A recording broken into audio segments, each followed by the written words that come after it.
an Unspoiled Network podcast.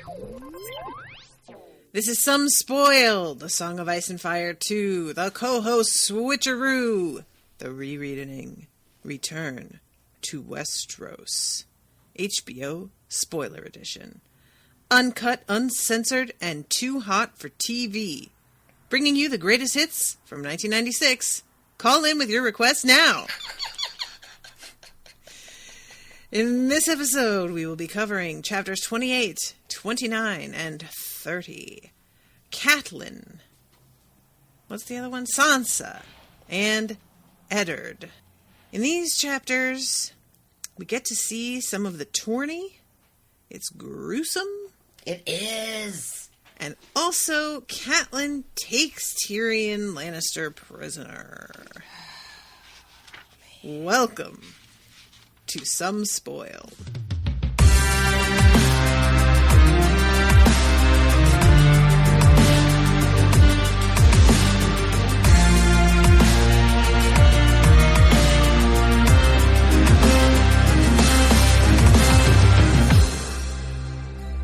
Monsters are dangerous, and just now, kings are dying like flies. I am the king!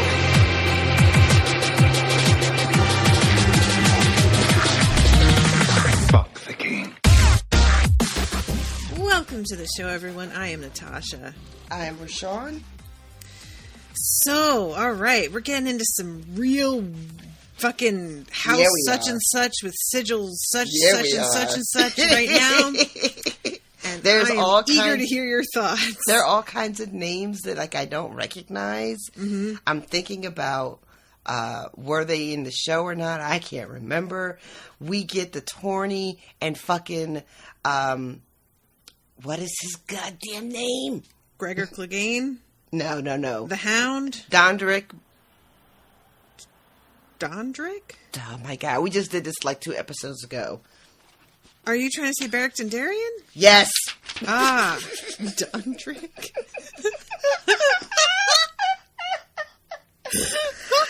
Oh, I'm not even mad. and what's his face? Something of Mir. Thoros of Mir. Right? They're at the tourney. Yeah. Which, I don't know if that happened on the show or not. Whatever, it doesn't matter. I don't remember either, to be honest. I was not expecting to see them. Like, I don't, like... We saw Thoros arriving for the tourney. We talked about it. We did, but what I mean, like... I, did not remember that both of them were going to be introduced so early in the story. Ah, got you. And what else did the thing with the Hound and Clegane was, is great. That's always great. What's her name? Jane Poole? Jane Poole?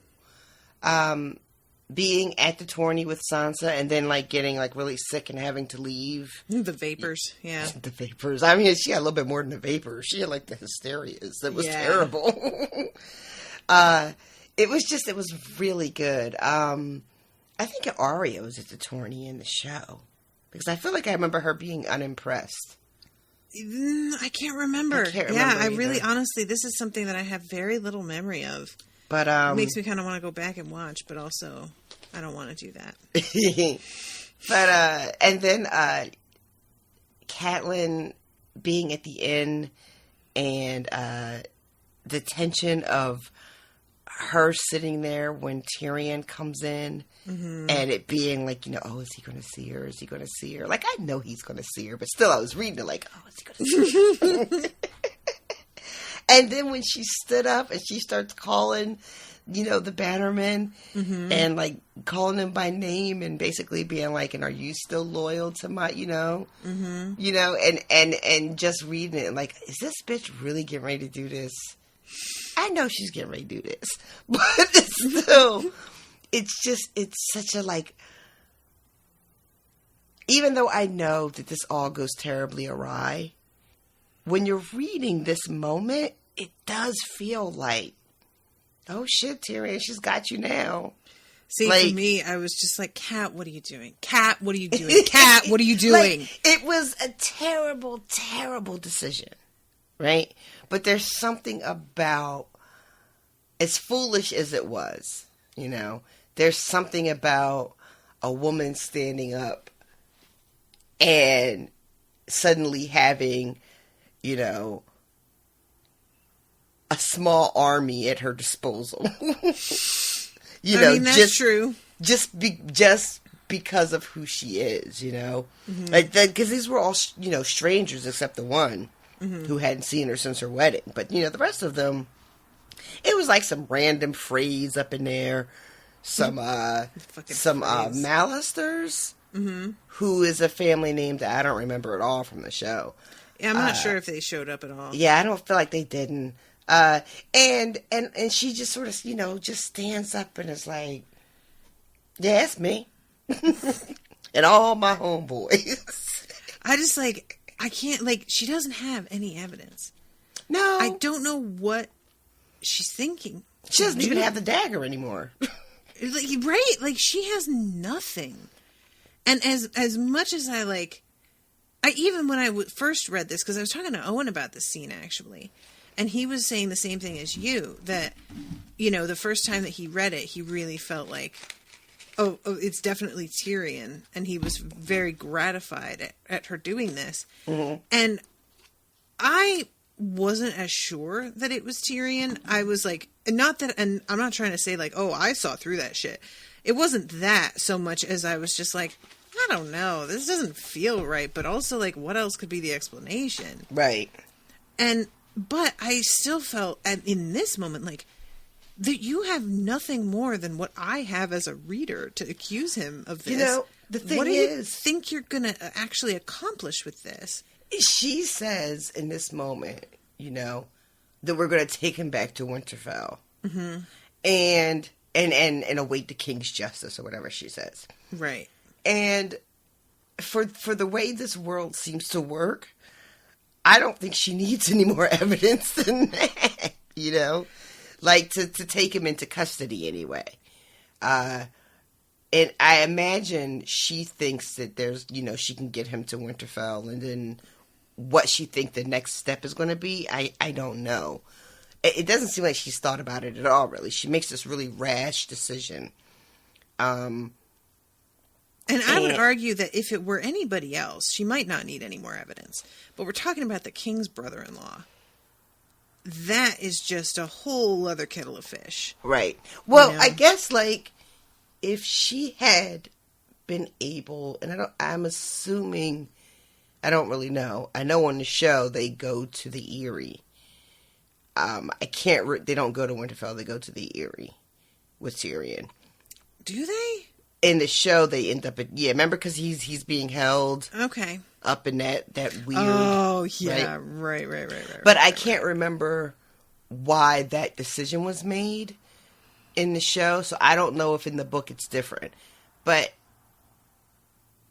I guess if she's thinking, all I have to do is get him to Winterfell, and then I can hold him, and then she must be thinking, what, that Ned is going to ride north from King's Landing, and the two of them are going to be able to, you know, like, I'm not sure what she was thinking, but it felt like if I can just get him back to where Catelyn Stark, feel safe and have power and have some power, that's all I have to do. So she doesn't need to prove to this group, you know, that Tyrion is really responsible.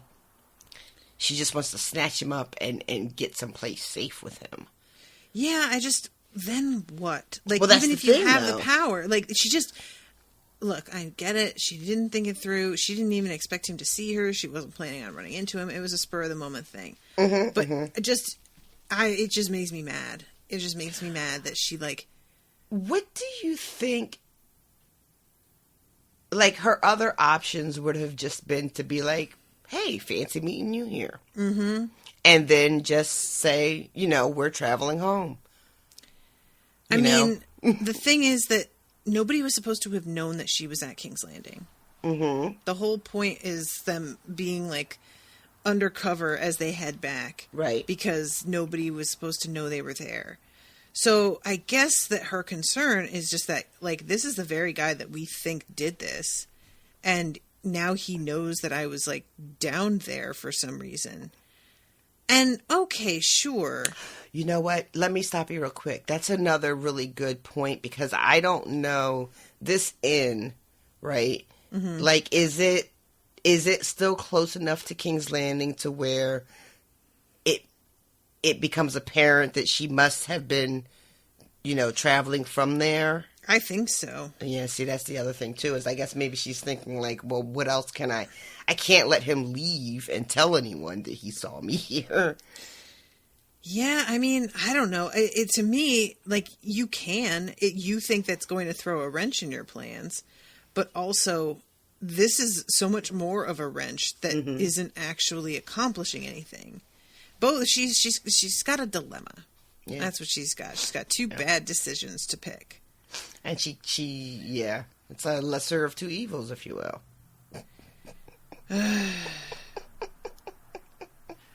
So, all right.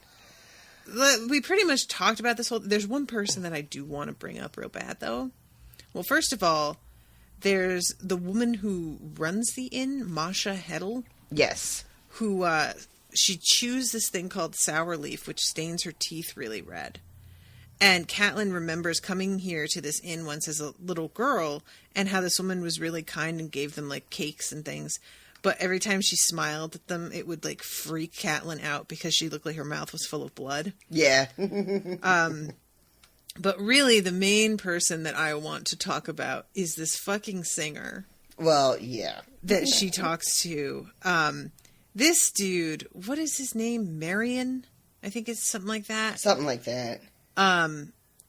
And he is, let's see, the hand's tourney means rich lords with fat purses. The last time I came away with more silver than I could carry, or would have, if I hadn't lost it all betting on the Kingslayer to win the day.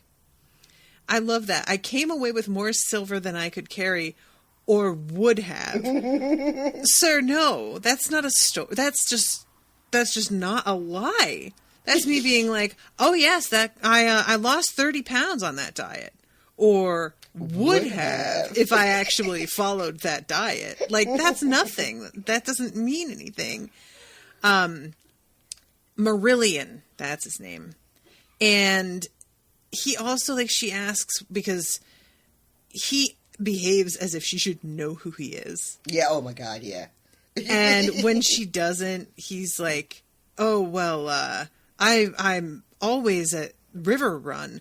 They keep chambers for me, and the younger son is like a brother.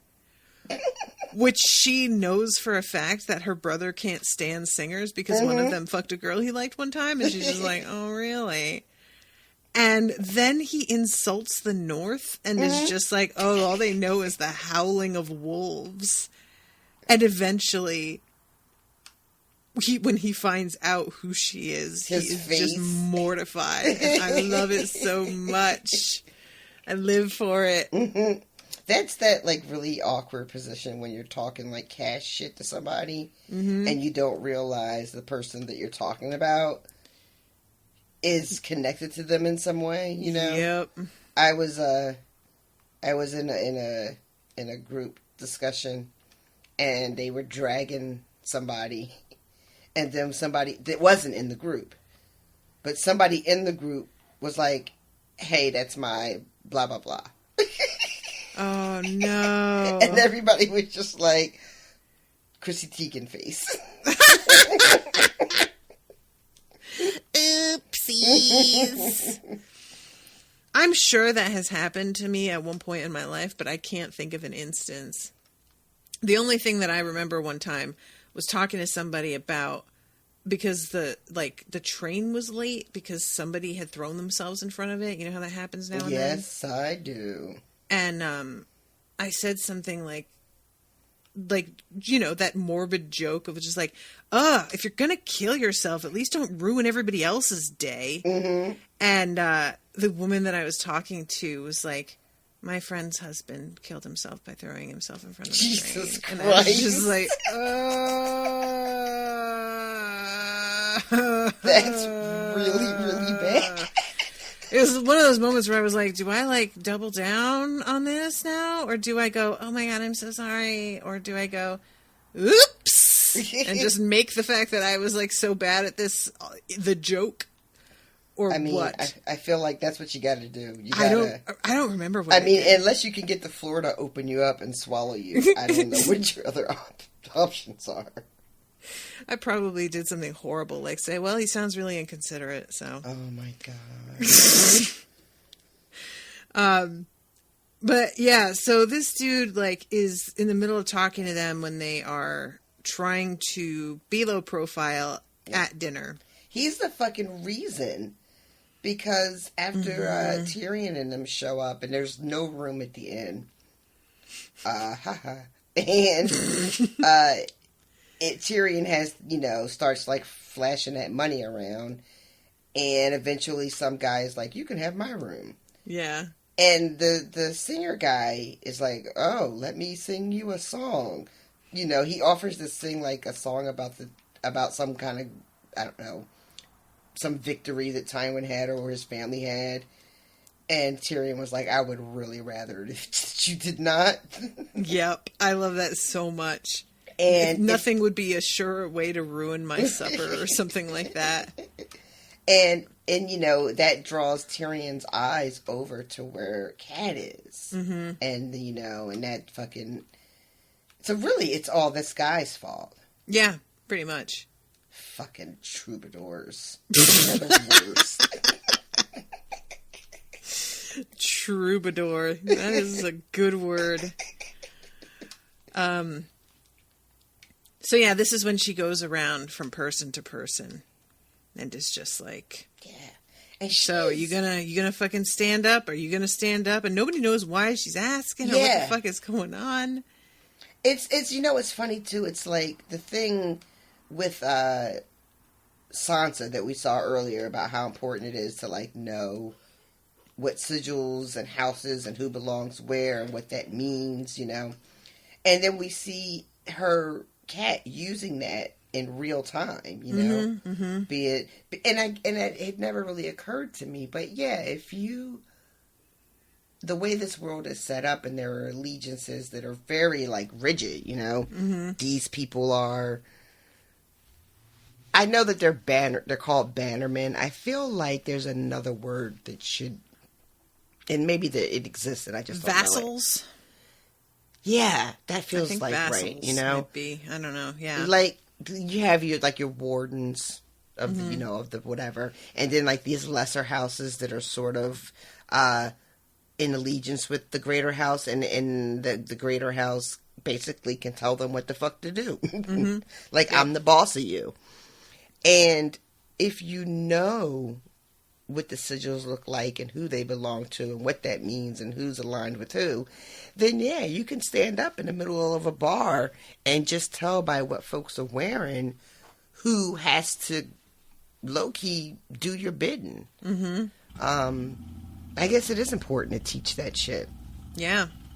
Yeah, I mean, it's basically like social media, but like, with consequences that are much more immediate.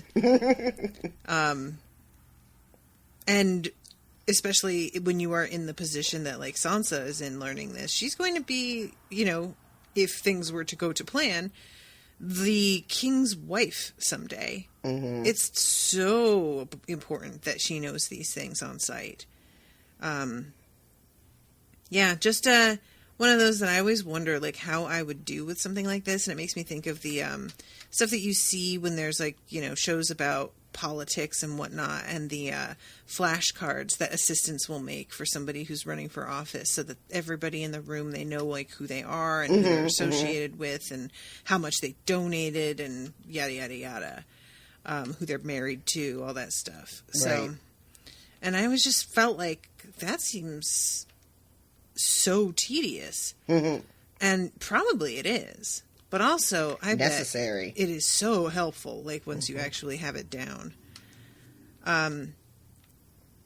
So eventually, the captain rose. Lord Walder is well, my lady. He plans to take a new wife on his 90th name day and has asked your Lord Father to honor the wedding with his presence. Tyrion Lannister sniggered. That's when Catelyn knew he was hers. This man came as a guest into my house and there conspired to murder my son, a boy of 7. In the name of King Robert and the good lords you serve, I call upon you to seize him and help me return him to Winterfell to await the king's justice.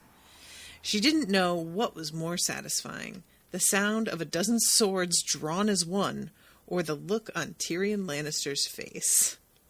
This is what I'm talking about. Like that one moment is sad. Even though this is, again, we don't condone her choices here in this moment. But I want it to be satisfying, but it isn't. I'm just looking at her like with that fucking, that face that Reisman uses all the time. That yes, little kid that's pursing his lips. That's the face I got right here where I'm like, oh, is it satisfying? Well, you better enjoy this because there's nothing but dissatisfaction and heartache for the rest of your life. Enjoy. Oh, that seems harsh.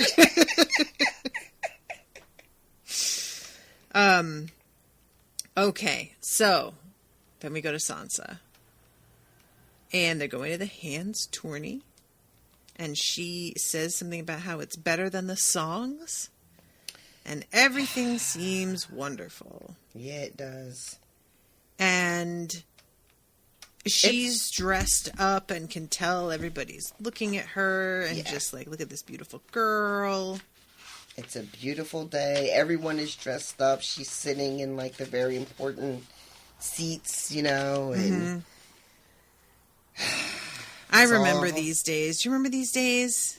I don't think I ever had these days.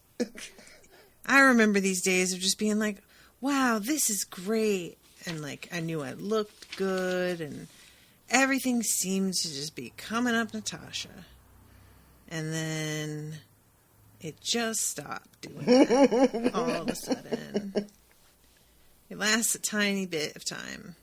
I was having this moment the other day with Owen's aunt, kind of. She has some daughters, and one of them is 17, I think. She's a senior in high school. And she posted photos of all of them for Halloween. And her other 2 daughters are much younger.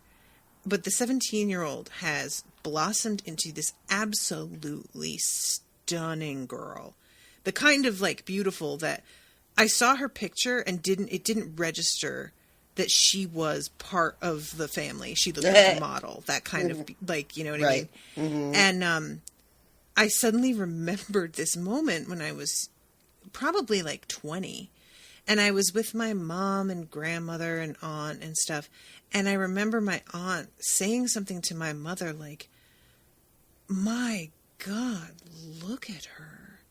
And my mother being like, I know. I mean, the gold eyeshadow, I couldn't pull that off anymore. Are you kidding me? And look at her. Mm. And my aunt being like, I just can't stop staring at her. And at the time, I was so like preoccupied with something else that was happening that it failed to really register with me, like the sound of what their tone was. Mm-hmm. And now I realize that it's the sound of women who remember looking like that. And being that fresh and young and your skin perfectly tight so you could do anything with makeup and it doesn't look weird and sink into weird creases and stuff. And you know what I mean? And your figure is still just like, yeah. And when I was looking at the photo of this girl, I had that reaction of just simultaneously admiring her so much as being so beautiful, and also this like deep like envy and nostalgia for this like knowing, okay, it's not fair, no, but I did have my time where I did also look like this. We all like often get a moment of this. It's just that we don't appreciate it as it's happening usually is what goes wrong there.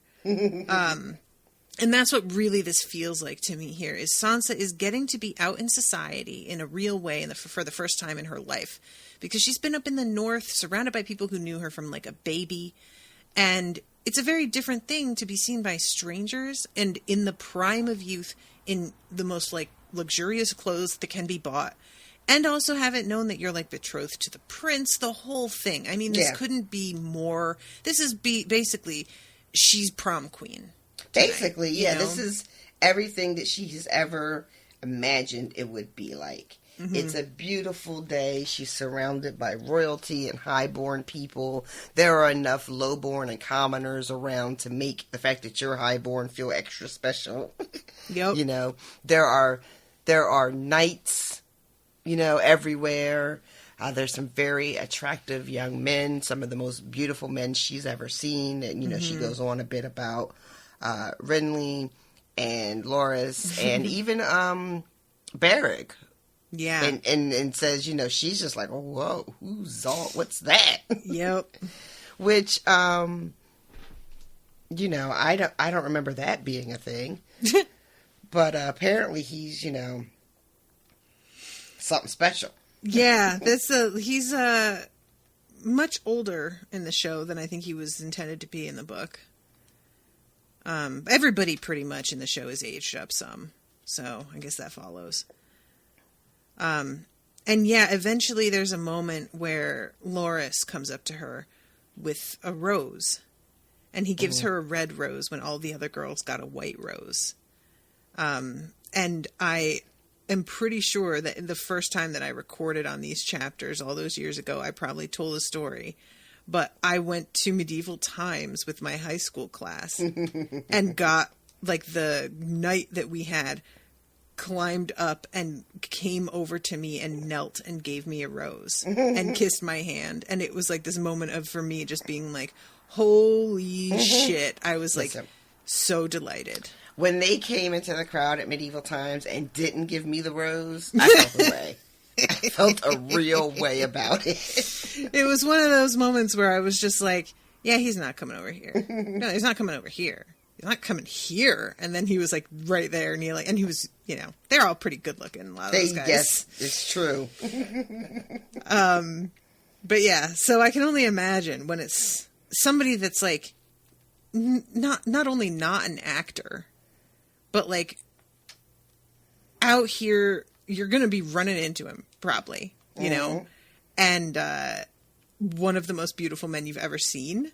Yikes. Yeah. That's a recipe to go straight to your head. And it's also like, you know, of all the other women, you know, he chose her. So there's that feeling of being, you know, chosen, which is in itself very heady stuff. Yeah.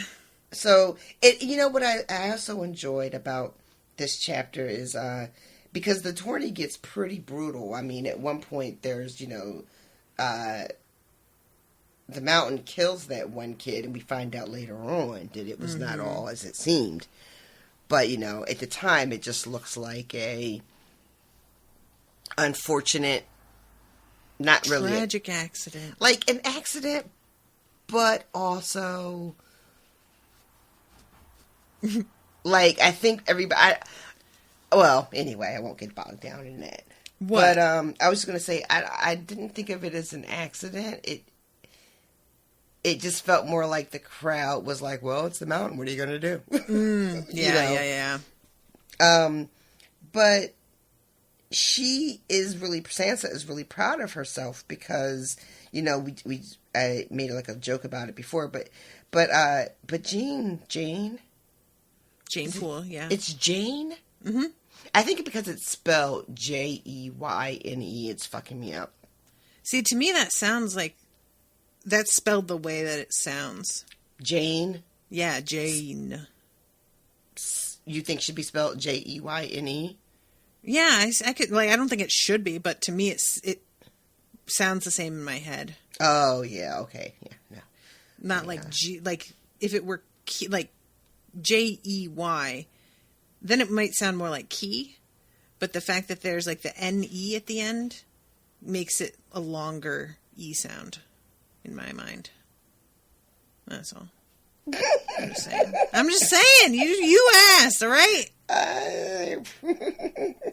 Look, I always like these little windows into how your brain works. There's not a lot of changes to the way names are spelled in these books that I feel are actually necessary. And this one isn't certainly one of them. But at the very least, like, Pitire, I really don't see the point in just adding that Y in there. Like, what does that do? Jane, it feels like, all right, we're making a whole other word here. Like, it sounds the same, but it's really a totally different name. Peter is just like one letter. We're just changing one. What is that? Just do it or don't do it. Don't just change one letter. It's like the cop-out. And then it just confuses the poor narrator, and we have to suffer through that.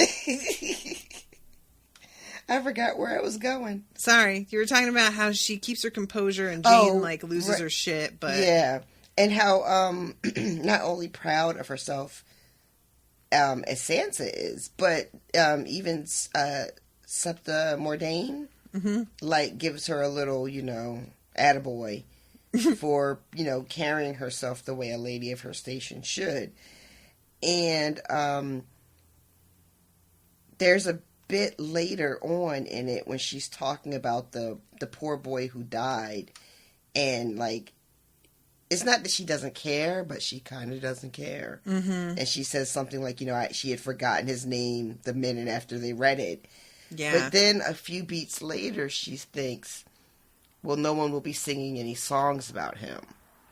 And everybody that's sad. else is also going to forget his name. Yeah. And that is sad. And it's just a weird moment of, like, an actual guy bleeding to death in front of you is not having the impact that you would assume it would have, but then when you put it in the frame of, like, who's going to be remembered and celebrated and stories will be told, then she kind of feels, like, sad about it. It's just a kind of I guess because it's not her fault, but that is what makes a person valuable. That's what, says that a person has lived a life that's, like, worth something. Yeah.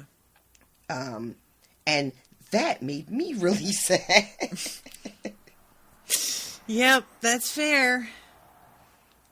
Yeah, basically being like, oh man, he died. That sucks. Oh, he only had like 30 followers. Exactly. Exactly. Yep.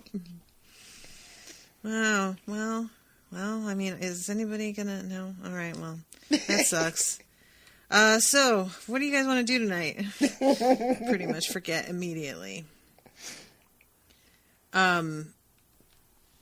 And yeah, we get a ton of like descriptions of armor here. And Jory goes out there at one point, and the Septa even says that he looks like a beggar in comparison to everybody else because he's just got this really basic armor on, and it's his just dull. cloak isn't anything, and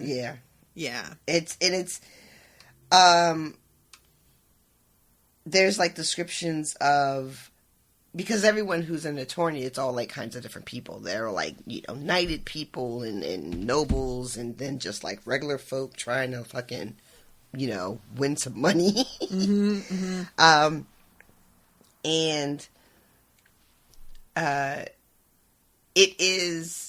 It's funny when you read it, like what they're doing is such a brutal sport.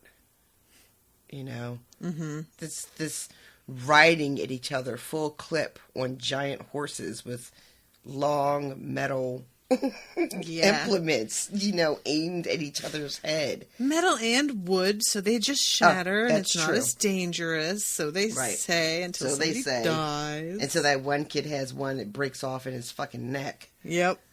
And it's just this, it's all good fun, and then somebody dies, and then somebody comes, like a kid comes out and like sprinkles some dirt on the blood.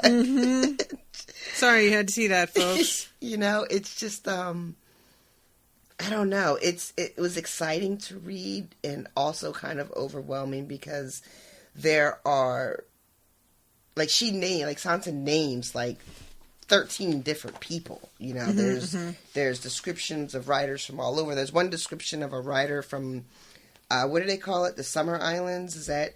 Yeah. where the folks are browner in this world. Yeah, yeah. And she talks about, where is it?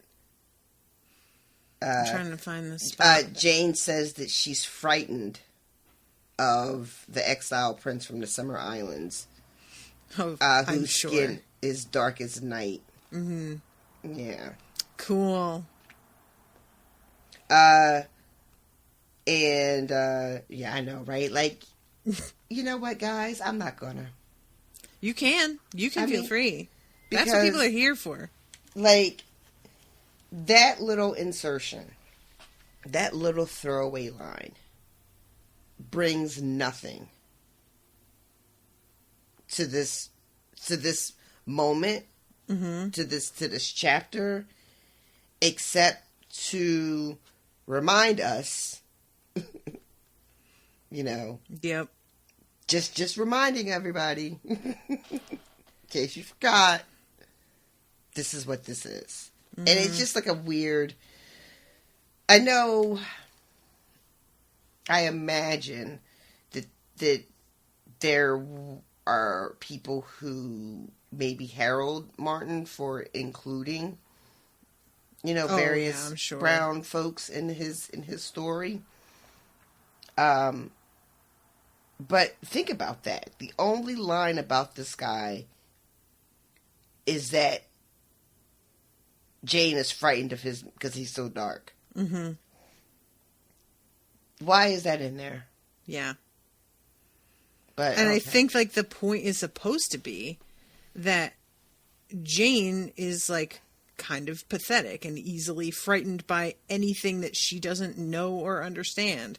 But also, why do we need to know that about Jane here when we see that very much later? Yeah, like this isn't exactly helping with that when we get a lot of information about her reactions to things later that does the same thing. So, I'm just, what can you do? Yep. But, and it just goes on for, there's so many, I'm not going to try to remember all the names. I don't know if these people come up later, but there's like different parts of the world that I thought was fun to read because she mentions like people from Dorne and Highgarden and the Fingers, which these are places I don't really know about yet in the book, the twins and, the Freys, which we got a little bit of in Cat's chapter, but still, we haven't met them. Mm-hmm. And it just helps to open up this world in a way that we haven't seen yet in these chapters. It's still very early in the book, but you get to King's Landing finally from Winterfell, and we haven't really experienced a lot of the city of what it looks like out there. Right. So to have the tourney happen and have all these people from around Westeros converge, and you kind of get an idea of how vast this world is, Mm-hmm.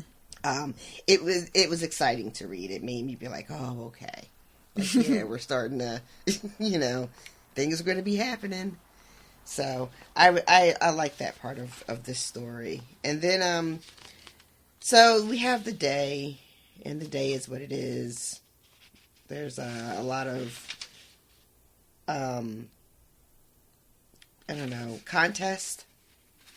Yeah. I wanted to call them like innings, but I was like, that's not right. Rounds, quarters, periods. Yeah. Periods. But and I'm trying to think who wins what. I know Gregor is like killing everybody, and is it the first day that Loras knocks Gregor down, or is that the second day? I think that's the second day. Right. Because that's like pretty much the last. That's actually something that we see from Eddard's perspective. Oh, right. Okay. That's not from Sansa's perspective. And so the day has all been pretty good, and she thinks that Joffrey is going to escort her home, and he is not. No, there's an odd moment where his dad starts freaking out all of a sudden about how how dare you forbid me to fight in the melee? I'll do it if, blah, blah, blah. And he's very clearly incredibly drunk. His wife is like white as a sheet and really seems incredibly angry or just mortified or both.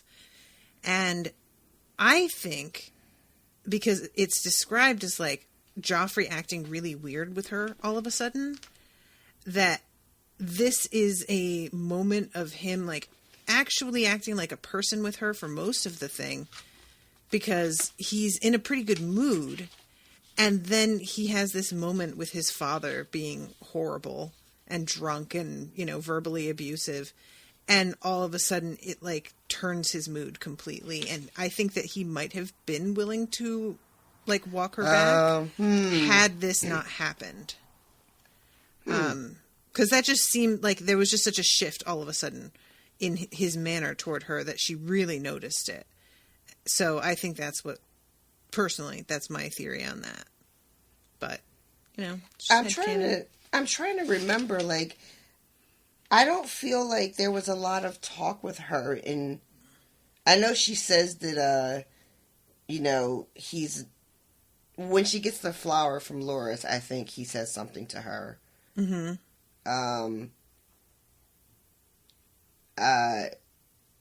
And he's like very sweet to her. I think he like compliments her about,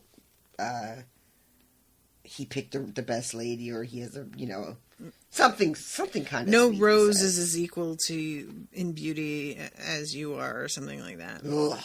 Yeah. In my memory, it was a little bit better than that. I know. But other than that moment, I don't feel like. Oh well, he's really nice to her at the dinner. Yeah, he was too beautiful to hate. Yeah, she says he was the soul of courtesy. He talked to her all night, showering her with compliments, making her laugh. Mm-hmm. Okay, yeah. So, you're right. So, yeah, then the thing happens with King Robert, and, yeah, right, he just seems to, like, shift over in attitude all of a sudden. Yeah, I'm trying to find this moment. Oh, right. It grows late. He had a queer look on his face, as if he were not seeing her at all. Do you need an escort back to the castle? So, yeah. I don't know. Doesn't say where he went off to, does it? Mm-mm.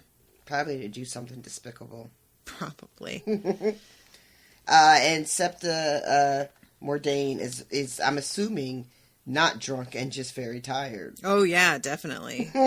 She's just, it's been a big day, and she's just taking 40 winks real quick. So he calls the Hound over to take Sansa back to her quarters, and she does not really feel comfortable with this, but does not really get a vote. Ooh, you know what we skipped? What? Probably a lot. Pitire. Oh, God. You guys, I don't want to talk about his creepy coming all over to her and fucking, you look just stroking like her hair and shit. And what does he say to her? She doesn't even know who the fuck this is. Yeah. That's one of the main things is that I'm realizing now that like he's touching her and shit, and he gets an introduction from Septa Mordain, I believe. But, like, it's just such a weird... and I really enjoy how kind of, like, surprisingly spot on Martin is with describing her reaction to this, because she describes him as a man whose smile did not meet his eyes. Mm-hmm. And also just being sort of vaguely puzzled at the way he's, like, talking to her, but she's not, like, threatened by it. Mm. She's just kind of like, that's weird. And that's really my experience when I was younger of just like men being like creeps and me not. It didn't even register for me that is exactly what was happening, because they seemed so too old for me that it didn't enter my head they would see me that way, because I sure fucking didn't see them that way. Yeah. You know what I mean? She's in her, like, basking in having gotten this rose, and is off in her own brain for a second. Mm-hmm, and when she kind of comes to and looks up, he's just staring at her. Yeah. And he comes over and he's just like, you must be one of her daughters. Mm-hmm. You have the Tully look. And she's just like, yeah, I'm Sansa Stark. And it says, she said ill at ease. Mm. But, and then she says, I haven't met you. And I think September Dane, and it comes in here and tells her who he is. And he says, your mother was my queen of beauty once. You have her hair, as he brushes against her cheek. And then he just stops and walks away like a fucking weirdo. He realized his boner was about to stick out and he had to get out of there. So. He had to go run and rub one out real quick. Yep.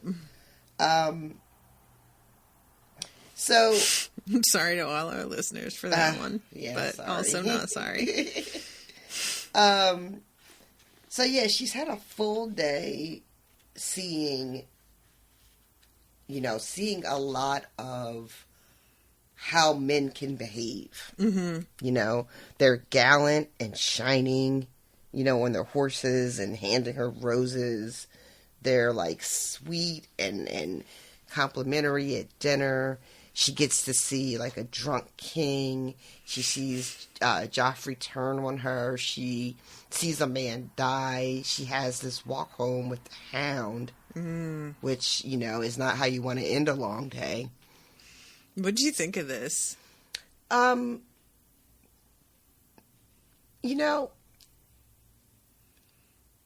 He is probably being the most honest with her. Yeah, true. Of anyone she's met in King's Landing so far.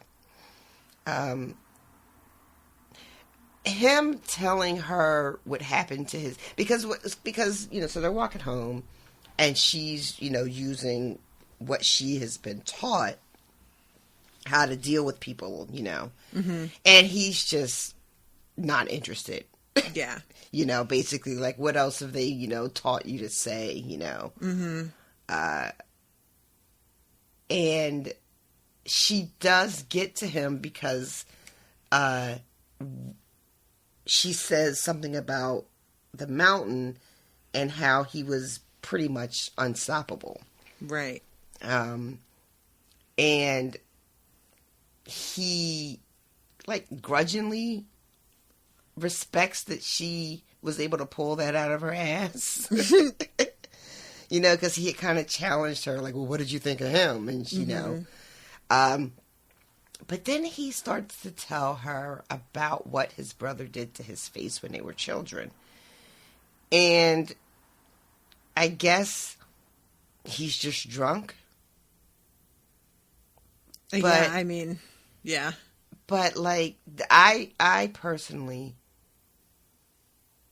have a real problem with someone dumping that type of information on someone. Mm-hmm. And then, because of their own lapse in judgment or lapse in ability to hold their shit. Yeah. And then turning around and threatening that person because you fucked around and told them some shit. Yeah. That's really upsetting to me. Mm-hmm. Especially when you think of her, this is a child, this is a grown-ass man. Mm-hmm. And why? Because the thing is, this is not the first time he's ever been drunk in his life. Right. I don't know what I'm supposed to think. Why it's this moment that he decides to divulge what is clearly like the world's best kept secret to this little girl. And I don't know what I'm supposed to... I don't know if I'm supposed to think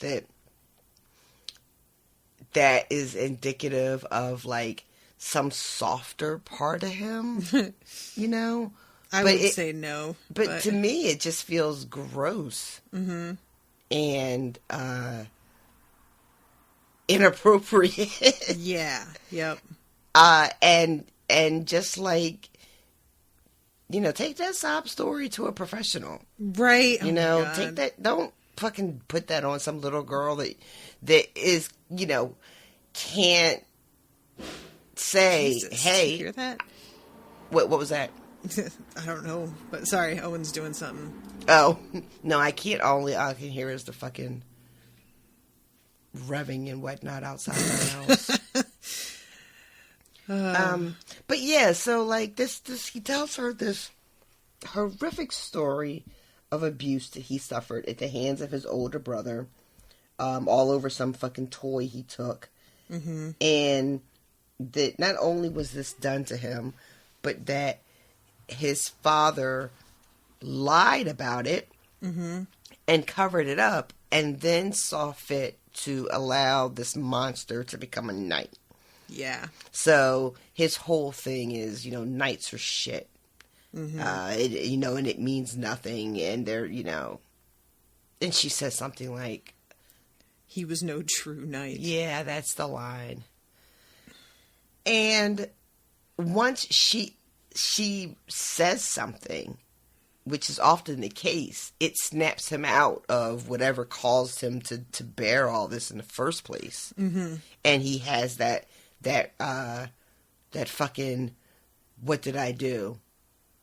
Kind of, yeah, moment. Oh, I've said too much. And so now I'm going to tell you, if you ever tell anybody, I'll kill you. Mm-hmm. Like, this is just gross all the way around. Yep. And I know that the Hound in the show was presented in a kind of sympathetic light. Mm-hmm. In a lot of ways, in my opinion. He was made very likable in a lot of ways. Mm-hmm. Yeah. I don't know if that is a turn that happens in the books. He is wholly unlikable so far. Mm-hmm, mm-hmm. I'll be curious to see if that flip happens in the book as well. But this right here, this ain't it, Chief. I knew that there was a this ain't it, Chief, coming. I knew it. I mean, yeah. I was trying to I'm a 13-year-old girl or whatever, being walked home kind of aggressively mm-hmm. by someone. Aggressive walk home. That I'm already afraid of. And it's dark and we're alone, and now he's like not a sobbing mess, but close to it, telling me some shit I did not ask to hear. Mm-hmm, mm-hmm. And then threatens my life. Yep. And then she says, what is this? She's like, the beautiful dream was over, Yeah. Like her whole day.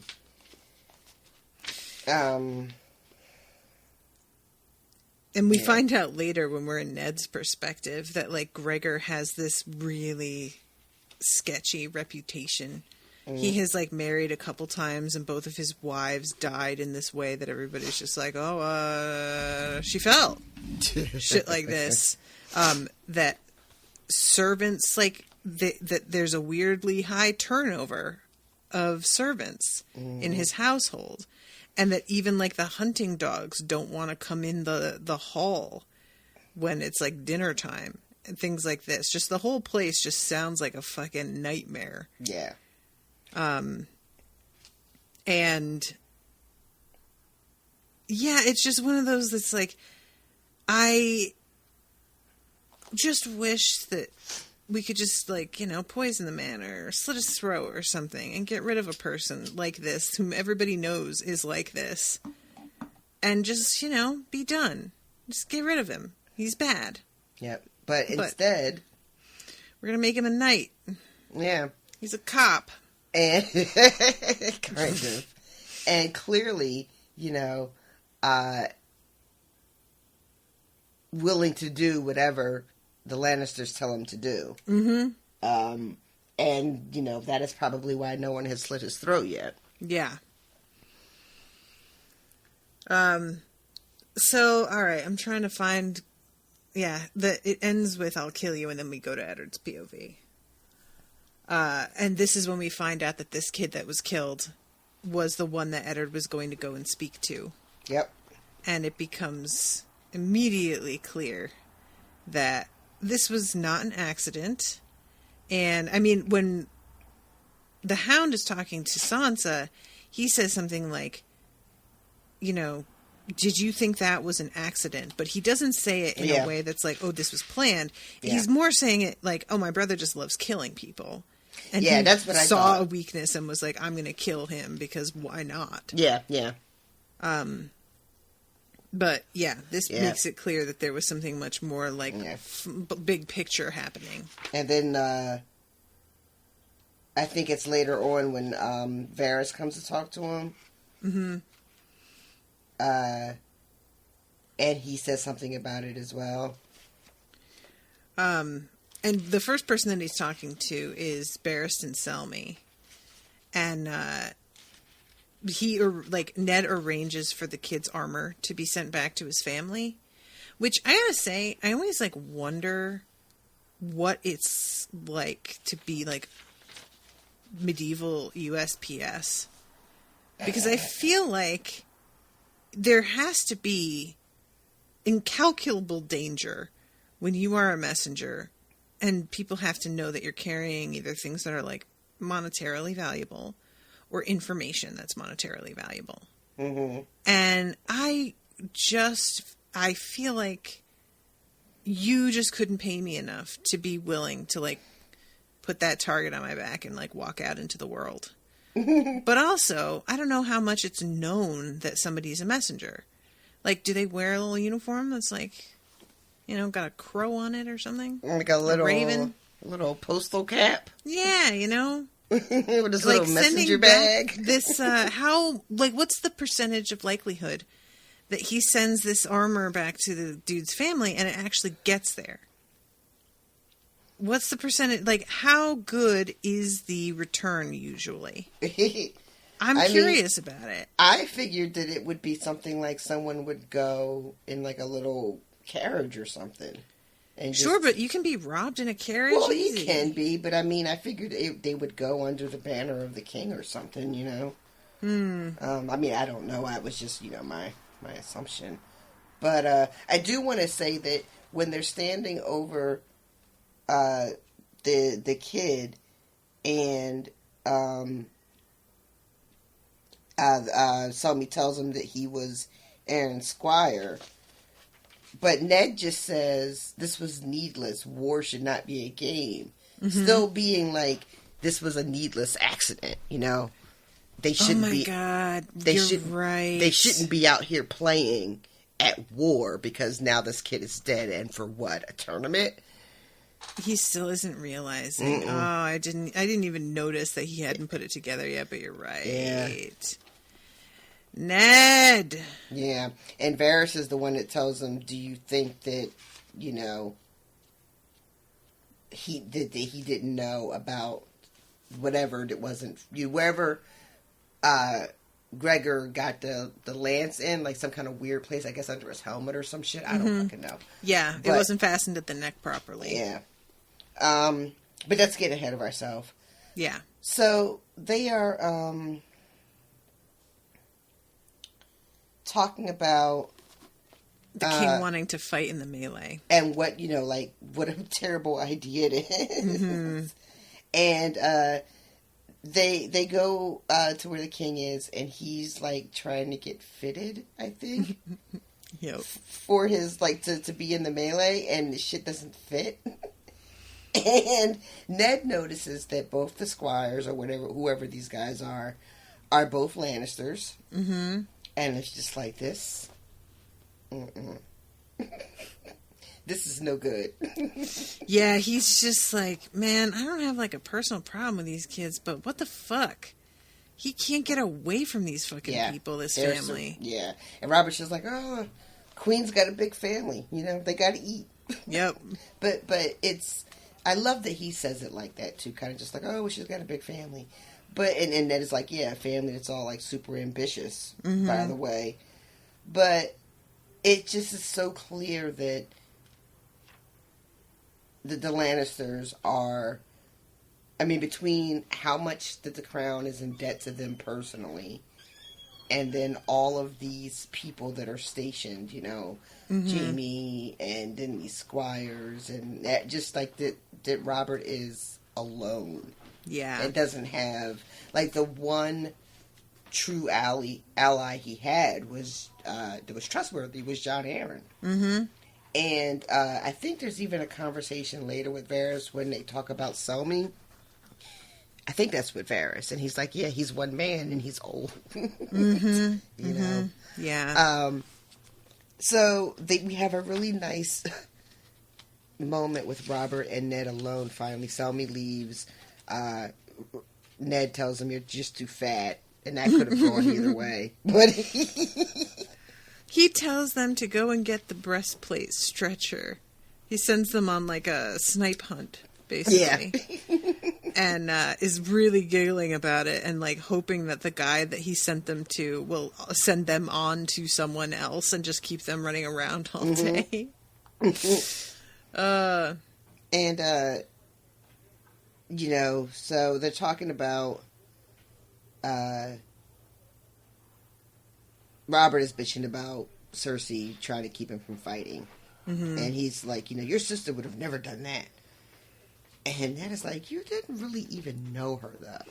I really love that moment. I did, too. He's just like, yeah, she definitely would have told you not to do that shit. Absolutely she would. Yeah. Yeah.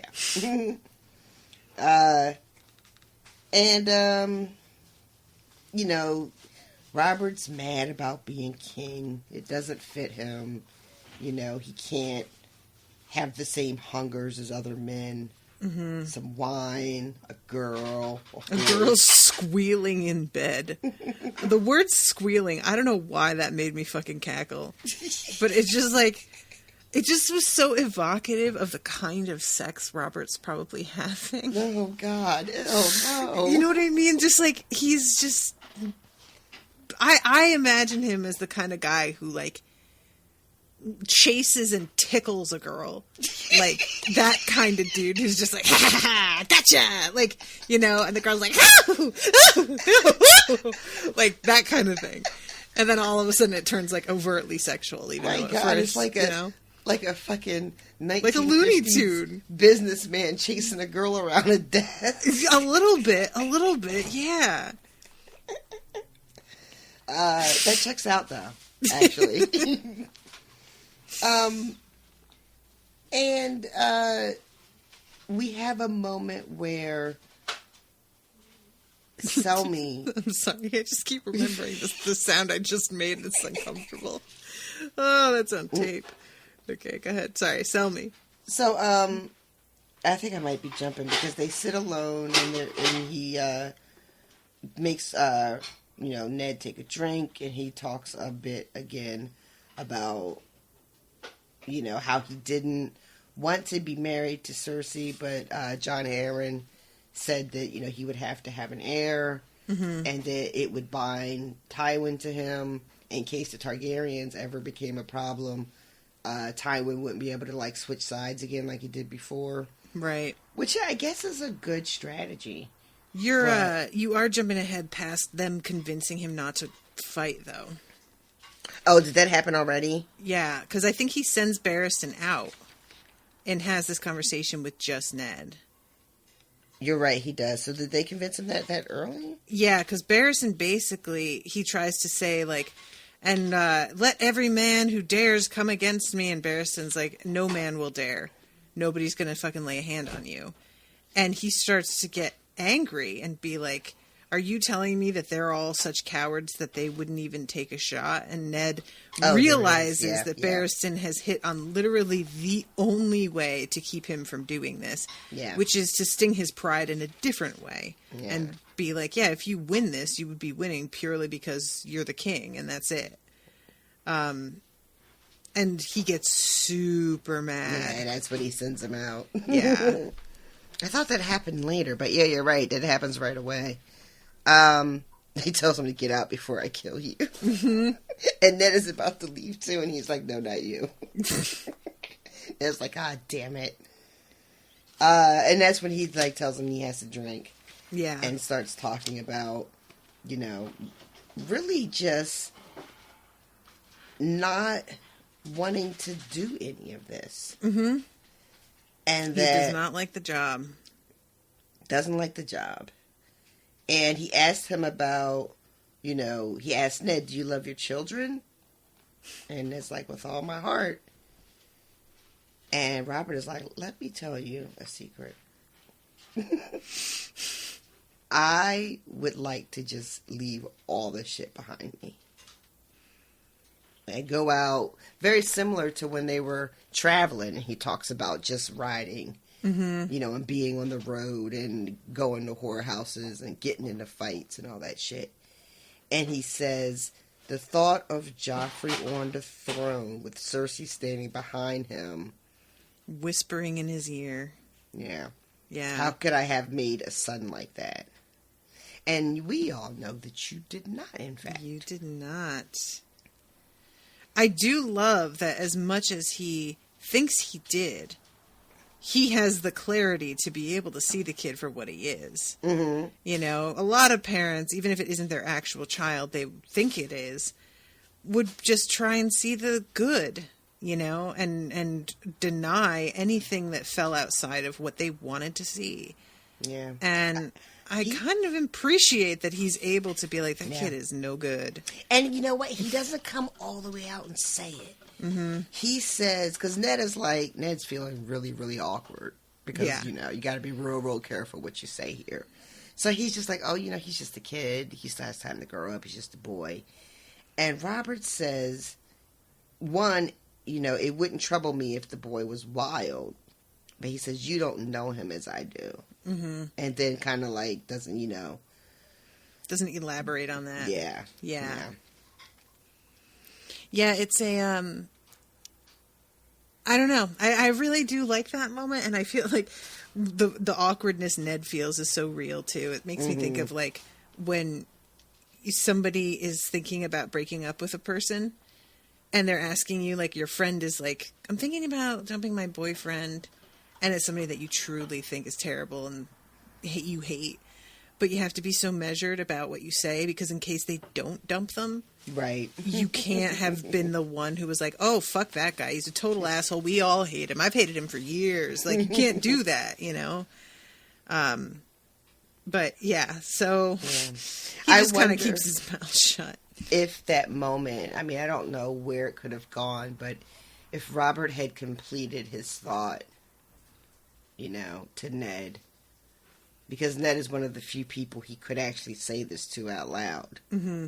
But I get why he doesn't, because even with like your most trusted friend, how do you tell somebody that you think your own kid is like a piece of shit, and is like terrible in a way that isn't the type of terrible that you engage in, right?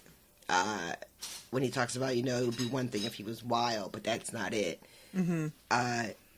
That's a hard thing to admit, to yourself or to anyone else. So I get why he doesn't, but I feel like if he had finished that sentence, maybe, because throughout this, Ned is thinking to himself that this Robert I can talk to. Mm-hmm. This is like the Robert that I know. Right. And I don't know, I guess I'm just imagining, not that it would change things again, but like that moment of honesty and vulnerability would have maybe, I don't know, encouraged Ned to start to tell Robert what he thinks is going on, even though he doesn't have a good idea yet, but like his suspicions, because Ned still hasn't said anything to Robert about the accusation that Jon Arryn was poisoned or killed. I don't know. Maybe in that moment they could have, shared that. And I don't know how it would have changed things, but I don't know. It just feels like a missed opportunity. Yeah, I know what you mean.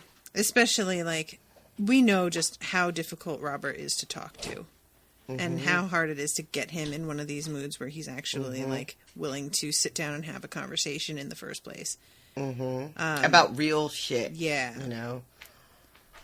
Yep. Yeah. But it doesn't, and it changes, pretty quickly into, his bluster. Yeah. You know, and they start talking about, you know, Loras and how he laughed. What does he laugh at him about? I don't know what you're talking He about says, here. He says, Robert changes the subject and he goes, have you seen Mace Tyrell's boy, the Knight of Flowers, they call him? Oh, right. I forgot about this. And then he says, he's laughing about how he, I guess, unseated Jaime. And then he gets a little lecherous about the sister who doesn't have a name yet. Right. A maid of 14. Lovely as a dawn. A maid of 14. Yeah. Yeah.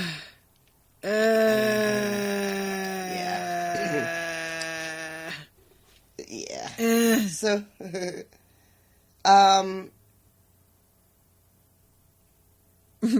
yes.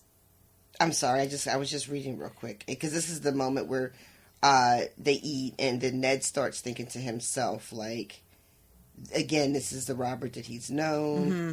and if only he could prove the Lannisters are behind the attack, then this man would listen. So Ned is still thinking, I have to have proof before I bring this to him. Yeah. Which is reasonable, you know. I'm not going to be like Ned's being too cautious. Then Cersei would fall and the Kingslayer with her, and if Lord Tywin dared to rouse the West, Robert would smash him as he had smashed Rhaegar Targaryen on the trident. He could see it all so clearly. Mm-hmm, and I'm like, you really can't. Yeah. But, Yeah. okay. It doesn't, it doesn't happen that way. But he leaves this feeling like good. Yeah, this is his optimism here. He starts thinking, you know, the girls have been treating themselves a little bit better, you know, being nicer to each other. And it says, what is it? He goes and finds Sansa in the crowd, and then they watch some more. And this is when Clegane, I think, goes up against Loras. and loses. Yeah. And then loses his shit. Yep. In front of everybody. Yep. And this is not a man you can have just roaming the streets. No. This is one of those moments that I think is a really great illustration of some of what I think Martin is trying to get across with the whole, like, Eddard storyline, which is, when all is said and done, it's who has the strength and who doesn't. And he was beaten fair and square in front of a crowd of witnesses. Mm-hmm. And everybody knows what the rules are and how you're supposed to play the game. And yet he almost kills the Knight of Flowers. And the only thing that stops him is the king screaming for him to stop and him deciding to listen. Well, the Hound comes and saves True. Loras. But the Hound and him are in the middle of their fight. Right. When Robert yells out. So, like, and it's just, don't forget, he still swings. True. He's like, But finally the Hound comes to his senses when he sees that the Hound has, like, gone down on one knee, I think. Yeah, because the Hound reacts immediately to Robert yelling and, like, just goes down to a knee. And that's, you know, Clegane misses him because of that. So he didn't even stop himself. Yep. Yeah, so it's just one of the, like, another moment of just like, yeah, we may know what the rules are, and we may all feel like we've agreed to this, like, contract of how this is supposed to go. But if you are strong enough, you can do whatever the fuck you want, and who's gonna stop you? Listen, didn't we just live through this? Yep. And it's just like really one of those things that I have had to really, like, open my eyes to over the past decade, that there's all kinds of ideas that I have about how things are supposed to work and what you should and shouldn't be able to do. And then there's what people do. And those are not the same thing. And just because I follow the rules and feel like the rules are probably there for a good reason a lot of the time, does not mean that anybody shares my opinion, It doesn't mean that anybody else is going to do the same thing or see it the same way that I see it. And it sure fucking doesn't mean that I can depend on the rules to back my ass up. Not in that way. Yeah. But it's just like I always sort of behaved in a very similar way to Eddard. And I'd point at the rules and be like, well, that's not allowed. And most of the time, that would work out. That's enough. Me. That usually works until it doesn't work. And when it doesn't, and you've gotten used to only having to operate in that way, you have no other defense. Yeah. Because you're so used to that being all you need. All of this, all of everything that we are all living in, society, only works because there are agreed upon ways of behaving. Right. You know? And if someone decides to not behave accordingly, we say, oh, well, there are consequences for that. Mm-hmm. But we all know for a fact that that's not always true. And the consequences aren't always equally, you know, meted out. And it really is, if you get to a point where you have enough power, whether it is, I mean, the Hound is an interesting case because, yes, he has brute strength power. You know, he fucking practically takes his horse's head off in one blow, which, that shit is not how it's supposed to be. Yeah. You're not supposed to be able to do that. But I hate that part so much. You know, but not just like, you know, physical power, but he also he's a knight, and he has political power. You know, he's backed by a powerful family. And, you know, you mix that all together and you get somebody who really believes that the rules don't apply to them and they can just do whatever the fuck they want to do. And it turns out that they can in most cases. Yeah. You know, we talked a little bit earlier about the way the mountain's home life is like real suspect. You know, and yet no one has done or said anything. There's been no consequences, you know. You ran through 2 wives, well, just get a third one. It'll be fine. Collect them all. And that makes you the kind of person who thinks that you could kill someone in front of everyone. And not just any old somebody. Like, Loras is also got a lot of fucking power behind him. Yep. And from a strong political family, a lot of money, titles. And he didn't give a fuck about any of that. Nope. And if he hadn't been stopped, he would have absolutely taken his head off. Yeah. Right there. He's also a bit of a psychopath, though, too, right? I mean, 100%. Okay. Right? Like, yeah. He's a lunatic. I mean, clearly, even as a child, he had some issues. Yeah, because we didn't really talk about what he did, but he picked up the Hound and shoved his face into a brazier full of hot coals. Yeah. And he says that 3 men had to be, like, it took them all to get this, like, teenage kid off of him. And, you know, we mentioned it briefly, but no consequences. Yep. Nothing. But, like, I don't know what the deal was in their family and why that happened the way it happened and why it was okay. I don't know. I mean, we could theorize that maybe their father was the type of man who low-key appreciated that in his son. Maybe he was also cruel and like that and responded to power and, you know, size, you know, and be like, yo, that's because the Hound is not a knight. No. And Gregor is. His father, like, put him on that path.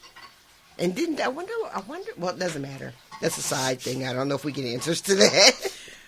Will you try and get close to your mic? Because I'm having trouble hearing you over the dishes. Yeah, I just scooched then.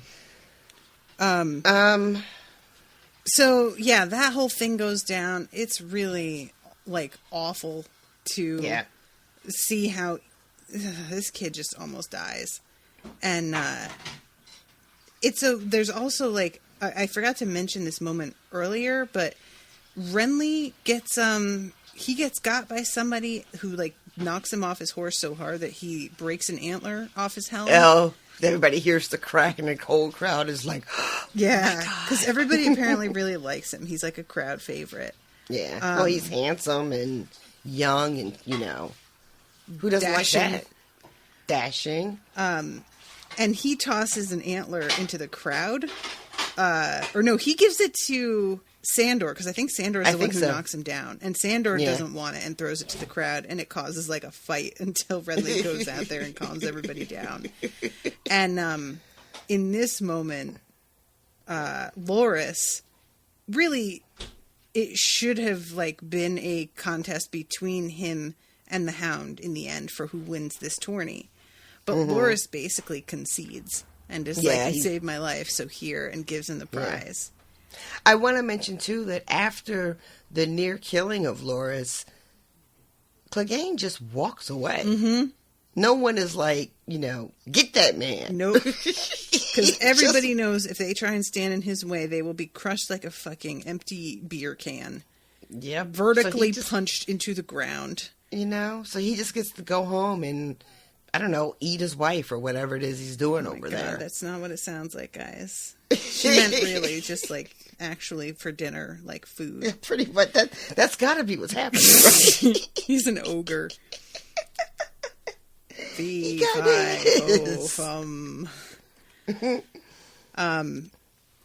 So that night at dinner, Arya actually shows up at this point. She hasn't been coming to the tourneys, but she's like going to her dancing lessons, and it's covered in bruises. And Sansa she's the happiest she's ever been. Yeah, it's adorable. Ned is like, I'm paying this guy, and he's got you walking around blindfolded and hopping around on one leg, chasing Maybe cats. I need to get somebody else. And she's like, no, I really like this. And he's like, oh, okay. He's like, this guy can't really recommend it, but I don't know. I love it.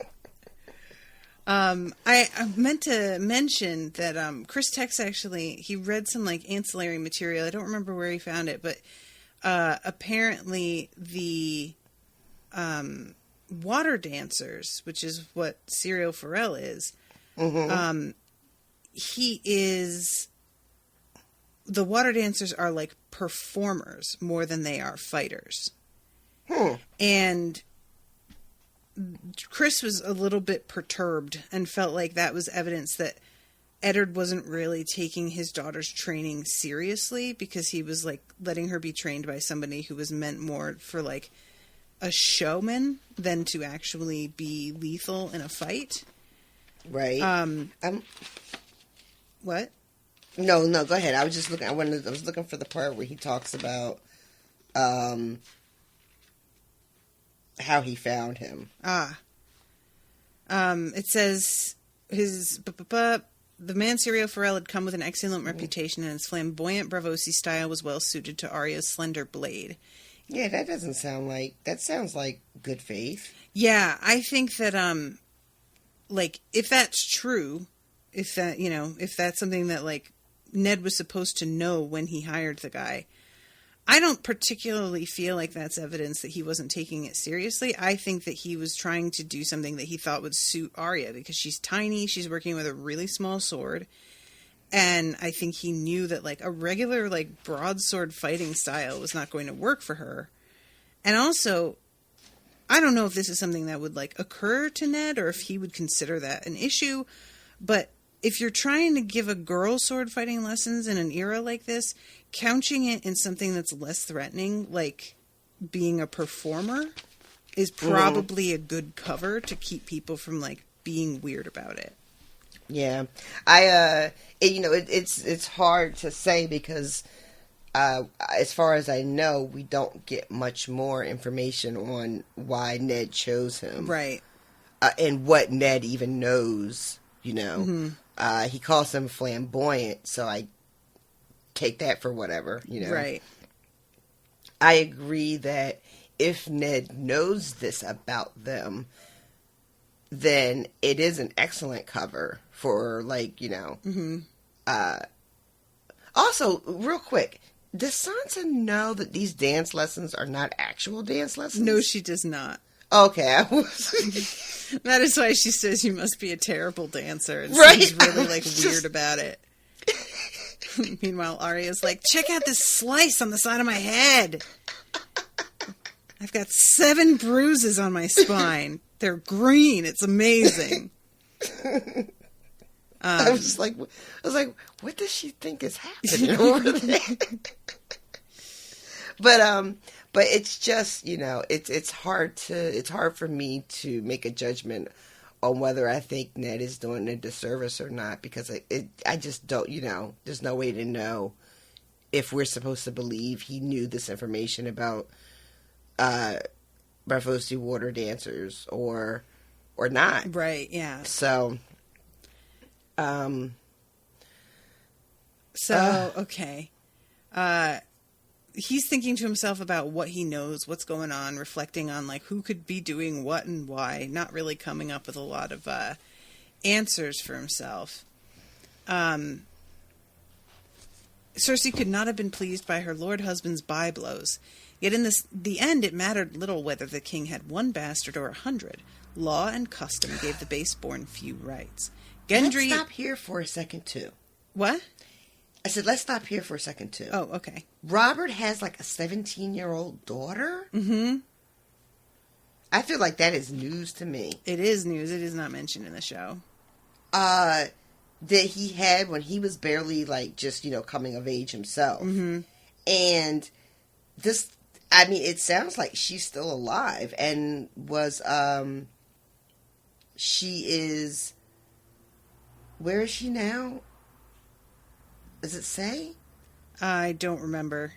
A sweet little girl, young girl, stormed in. I keep forgetting to make use of the notes that have been generously compiled for us, so I'm going to go and find those and see if it mentions. The girl would be 17, 18 now. It says the girl would be 17 or 18 by now. He has a boy Bran's age whose mother was highborn. That boy is being fostered by Lord Renly's Castellan. I don't know what that means. Castellan? I think that means Castellan. like a steward, somebody who like manages the house. So King Robert has a little boy bastard that's at Storm's Inn. And then this teenage girl who, I don't know if she's a thing in this book, but I would love for that to be a thing.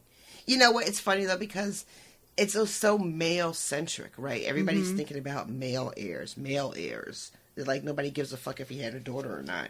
But I certainly do. I'm trying to see. Yeah, it says it's not mentioned in the notes here, I don't think. Yeah, it looks like it doesn't say that. It just says where the boy is, but it doesn't say what happened to the little girl. Yeah. Just that she's, of age now. And Ned has a moment of being like, how is she 18 now? Yeah.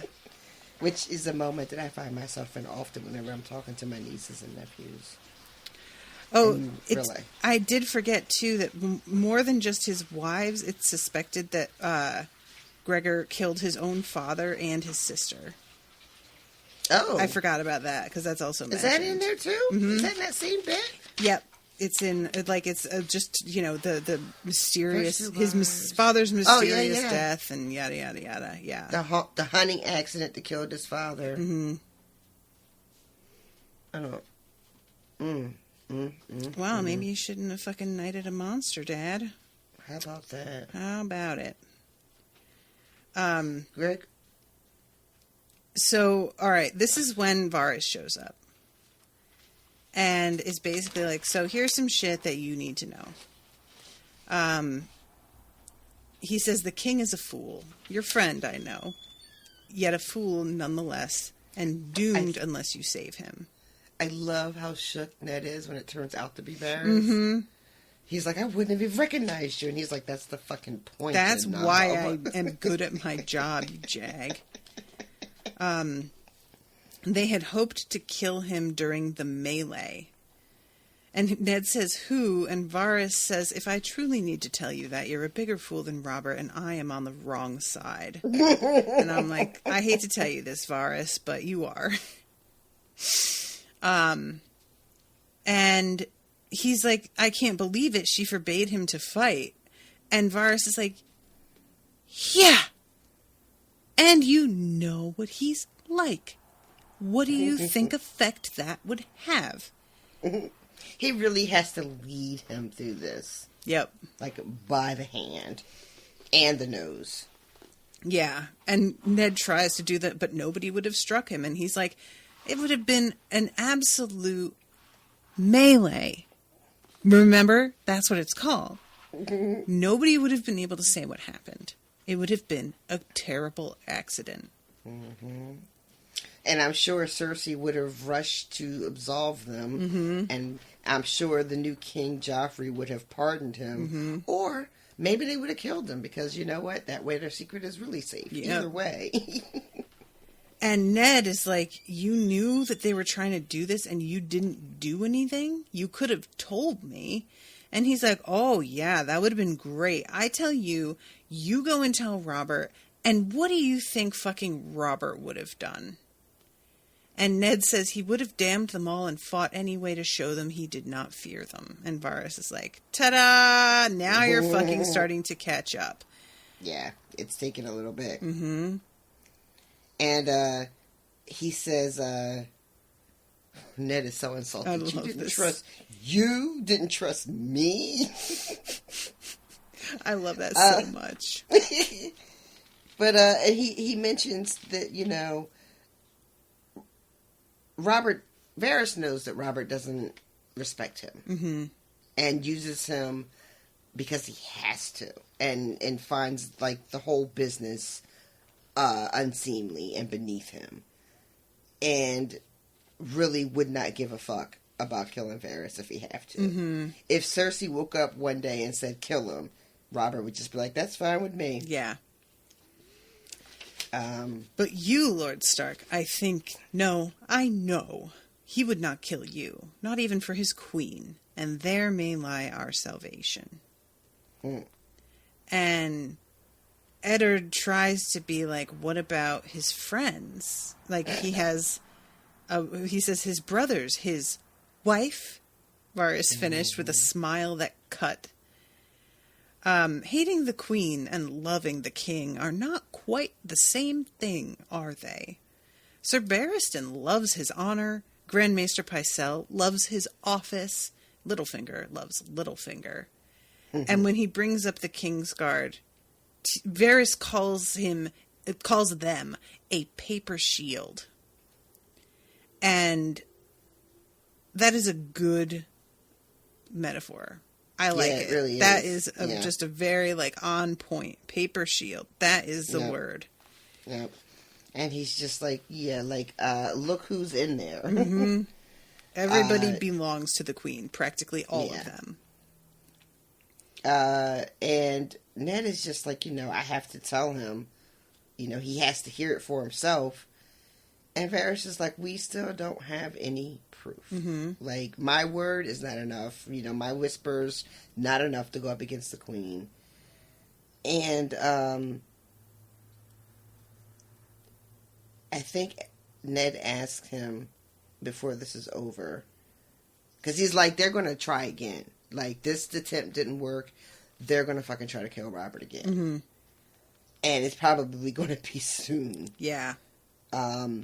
He says, but, I'm going to keep a lookout. And if I hear anything, I'll tell you. And we'll try to, stall it if we can. Mm-hmm.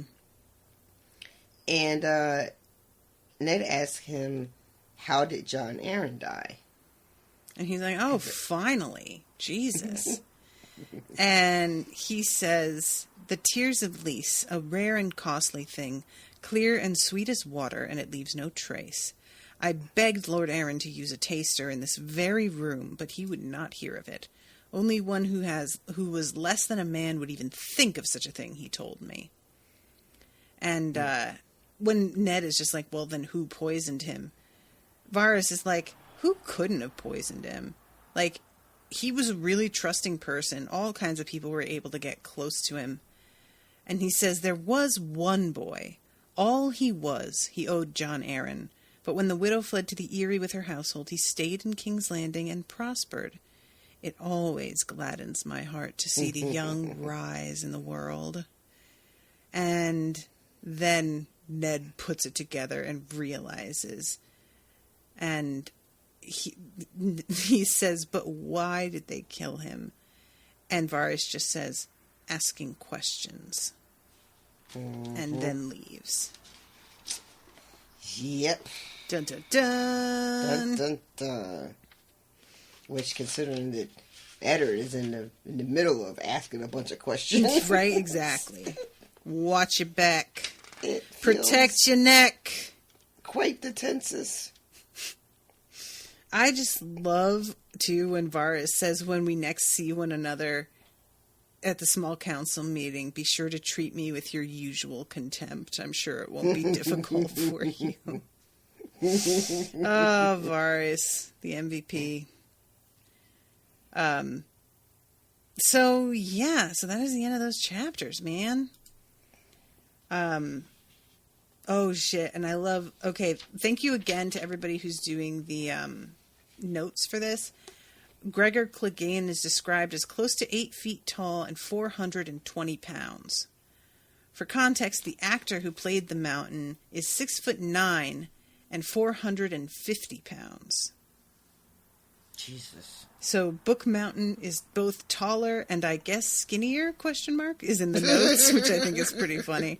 I think George R. R. Martin just underestimated the weight of muscle and didn't realize if you were that height and super muscular, how much you would probably have to weigh. Yeah. 8 feet tall. Is he like part giant too? Like, I don't know if there are giants in these books. There's as far as I know, there's never really an explanation given to why he's so big. It's just treated as if he's just sort of like a freak of nature. Just an anomaly. Yeah. But I do like the idea that he's like a Hagrid, you know? I was thinking Hodor, but Hagrid's even better. Well, Ned specifically thinks about how, he would even dwarf Hodor if they were standing next to each other. That he's a good foot and change taller than him. So that's the end of the chapter. I want to remind everybody that we're going to be taking a break coming up because of the holidays. So I'm going to be taking the last 2 weeks of November off from recording because those were going to be the days that Owen and I got married. And we're going to take a little vacay to sort of give ourselves some solace after having to push our wedding back. And that means that for the week after Thanksgiving and the next week, there will not be new episodes. Basically, what amounts to the first 2 weeks of December, there won't be any episodes. And then for the week of Christmas, I will also be taking that week off. And that means no episodes for the, final week of December. So I just wanted to give you guys a heads up about that. And that way nobody comes at me going, but where are the episodes? And makes me have to give them terrible news over the holidays and ruin their Christmas because there's no Unspoiled. And make their children cry because everybody was going to sit around the Christmas tree on Christmas morning and listen to Unspoiled while they unwrap their gifts. It's a family tradition, I know. Even though I'm not going anywhere, I really am looking forward to this vacation. Yeah, I'm just I really considered back when we had to push the, the whole wedding back. I was like, all right, well, I guess I can schedule stuff that week. And then I was like, you know what? No, I'm just going to take that time off. I'll be glad that I have it. And now I can't tell you guys. I've got to get through the next 2 weeks. And I'm already tired. I will be so ready for the break once it's time for Thanksgiving. And this year, me and Owen's family are going in on a purchased Thanksgiving dinner from Whole Foods rather than making most of the stuff ourselves. So it will even be an easier Thanksgiving than usual. And I am just so excited about it. Normally, I love Thanksgiving cooking and I look forward to it a lot. I am burnt out this year. It has been a stressful fucking year. And I think all of us really could has really been. use a break. I really do. I was hoping to have like with my mom here and everything, but I was thinking that I would just have Thanksgiving with my husband, just quiet, but I don't think I'm going to be able to pull that off. Yeah. But yeah, it's been a long fucking year. And this year. Sorry, go ahead. No, I don't have a finish to that. It's just this year. And also, like those of you who are higher level patrons, the Unsobers, normally we have 2 a month, but for the last 2 months, we're going to just be doing 1 a month because of taking these breaks. So I know that y'all will understand that. They're going to be on the 21st, and then for December, it'll be on the 12th. And then we'll be back to our regularly scheduled programming in January. Yeah. And like I said the last time you did the announcements, I really do feel like these next couple of weeks, people just have a lot going on. Mm-hmm. People are trying to figure out what their holidays are going to look like with COVID. And, I think everybody is just going to be doing their own shit. Mm-hmm. And will barely even miss us. Yeah, and I think, there's such a backlog of so much unspoiled content that, if you're listening to this show and you're really missing it, start a different show. There's so many. Rashawn and I are covering Dresden Files right now. If you're not into that, start reading something that I'm covering for Spoil Me. You could do Doctor Who if you're a fan of that. There's so many shows, you guys. There's so many. So, I'll probably be able to get you through one way or another, even if it's not in real time. But yeah. Anyway, I just want to let y'all know that, and also that Miles and I are going to be starting Mistborn again. After the Thanksgiving break is, I think, when we're going to be beginning that finally, and I'm looking forward to that a lot because that's a really good book. I'm interested in how the rest of the series is going to go, and if you want to get access to that, you can become a patron. Patreon.com/unspoiled. So yeah, I think that's everything. Is there anything else you want to add before we wrap? No, ma'am. All right. Well, everybody, thank you all again so much for listening. I hope that you've been enjoying the coverage. If you have been, leave us a review on iTunes and help to drown out the voices of the angry bros who don't like feminism. And wait, is that a thing that's happening? No, not now. I hope not now, but it was happening, and their reviews are still there. So, if we just kind of push them all backward, maybe that'll sort of get them out of the top, most recent ones, Trying to just sort of flood the Amazon reviews kind of tactic. Gotcha. That sort of thing. Smart thinking, lady. All thinks. Yeah, that's me. All thinks. Toodaloo, motherfuckers. Bye, guys. Joffrey, Cersei, Walder Frey, Meryn Trant, Tywin Lannister.